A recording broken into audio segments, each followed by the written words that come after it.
North India के लोग पेल पेल कर समोसा खाते हैं, साउथ इंडिया के लोग पेल पेल कर डोसा खाते हैं।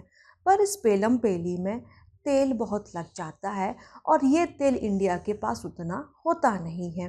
देखिए, जितना भी हमारा एडिबल ऑयल जो खाने पीने का तेल हम इंडिया में कंज्यूम करते हैं, उसका 57% पार्ट हमको इम्पोर्ट करना पड़ता है। क्लियर? आपको ये फैक्ट याद रखना, यूपीएससी इसको पूछ सकती है। अब खाने पीने का तेल बहुत प्रकार का होता है, मूंगफली का तेल, सोयाबीन का तेल, सनफ्लावर, तिली का तेल, सरसों का तेल। पर ये सारे महंगे पड़ते हैं। जैसे आपका सोयाबीन का तेल आपको पड़ता है लगभग 140 रुपये लीटर के हिसाब से पड़ जाता है। पर एक होता है आपका ऑयल पाम ऑयल, ये आपको पड़ जाता है 75 रुपये लीटर के हिसाब से। तो जो भी आपके मार्केट में आपको सामान मिलता है, चाहे समोसा वाला, कचौरी वाला या फिर आपका हल्दीराम भुजिया वाला, ये सभी क्या करते हैं, पाम ऑयल को यूज़ करते हैं। पर इंडिया में पाम ऑयल का उतना प्रोडक्शन नहीं है, तो इसको हमको इम्पोर्ट करना पड़ता है। तो जो भी हम ये खाने पीने का तेल इम्पोर्ट करते हैं, उसमें मैक्सिमम पोर्शन आपका पाम ऑयल होता है। अब ये पाम ऑयल आपकी ट्रॉपिकल ट्री है आपका ये, तो ये आपका मेनली आपका इंडोनेशिया, मलेशिया में होता है। तो वहाँ से आपका बहुत ज़्यादा पाम ऑयल का एक्सपोर्ट होता है। पर प्रॉब्लम है कि वहाँ पे पाम ऑयल की खेती करने के लिए जो वहाँ के फार्मर्स हैं, वो जंगल काट के वहाँ पर पाम ऑयल की खेती करते हैं, पाम ट्री की खेती करते हैं।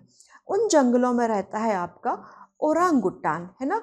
तो ये ओरांगुटान का क्या है, हैबिटेट लॉस हो रहा है। ओके, इसका घर ख़त्म हो रहा है और इसके नंबर्स क्या हैं, फिर कम हो रहे हैं। जैसे आपका ये देखो कि जो अभी मलेशिया ने क्या किया है, आपका ओरांगुटान डिप्लोमेसी स्टार्ट की है कि जिन जिन कंट्रीज़ को वो लोग पाम ऑयल एक्सपोर्ट करते हैं, उनको अब ओरांगुटान गिफ्ट करेंगे। तो इंडिया को 2-4 ओरांगुटान मिलने वाले थे। अब मैडम, ये ओरांगुटान क्या है? तो ओरांगुटान एक ये जानवर देखो इस तरीके का होता है, और ये लकड़ी से ज़मीन खोद के कीड़े मकोड़े खाता है, मतलब फ्रूट्स वेजिटेबल्स भी खाता है। पर इसका स्पेशलिटी ये है कि ये लकड़ी से बड़ा मतलब ज़मीन खोदता है, जो ट्रीज़ का ट्रंक होता है उनको खोदता है, और कीड़े मकोड़े बीन बीन के खाता है। यूपीएससी में आपका ये क्वेश्चन भी आया था कि कौन सा जानवर लकड़ी से कीड़े मकोड़े बीन के खाता है, तो उसका आंसर था आपका ओरांगुटान। ठीक है, तो दिस इज़ अबाउट ओरांगुटान। तो ऑयल पाम के प्रोडक्शन से ओरांगुटान है उनको लॉस हो रहा है, उनका हैबिटेट लॉस हो रहा है।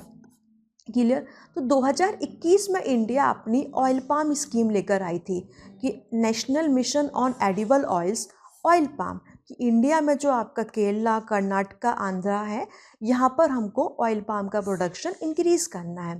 पर प्रॉब्लम ये है कि अभी इंडिया में बहुत सारे आपके जो यंगस्टर्स हैं, उनमें हार्ट अटैक के केसेस बढ़ रहे हैं और लोग हेल्थ कॉन्शियस हो रहे हैं। जैसे आपका सिद्धार्थ शुक्ला बेचारा कम उम्र में हार्ट अटैक आया और ऊपर चला गया।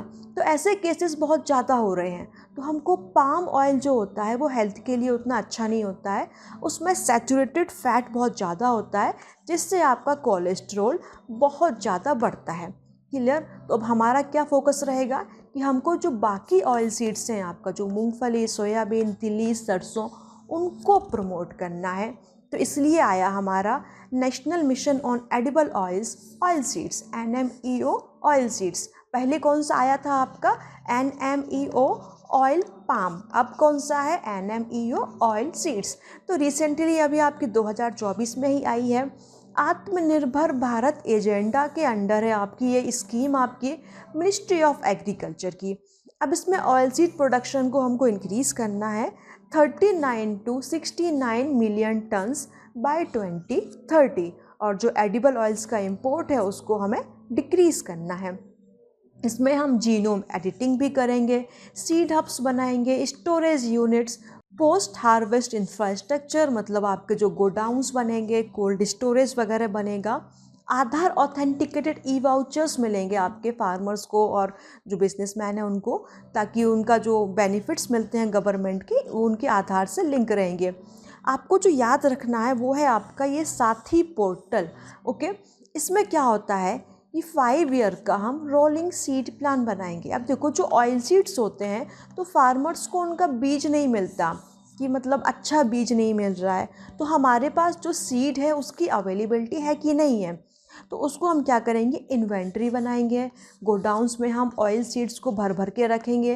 अब कितना बचा है, कितना खर्च हो गया, उसको भी ट्रेस करना पड़ेगा। क्लियर। तो ये है आपका कि जो सीड्स हैं, सीड्स को ऑथेंटिकेट मतलब अच्छे सीड्स हैं, ट्रेस करना कितना बचा है, कितना खर्च हो गया, एंड एक अच्छी खासी इन्वेंट्री बना के रखना। तो ये है आपका साथी portal for oil seeds. Clear.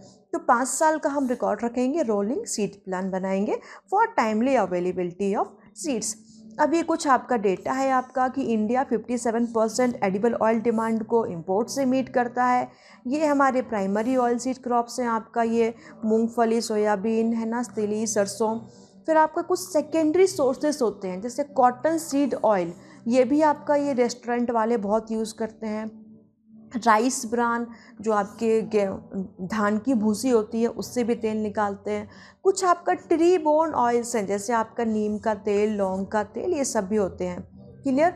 तो ये आपकी है NMEO ऑयल सीड्स। इसको आपको NMEO ऑयल पाम से कंफ्यूज नहीं करना है।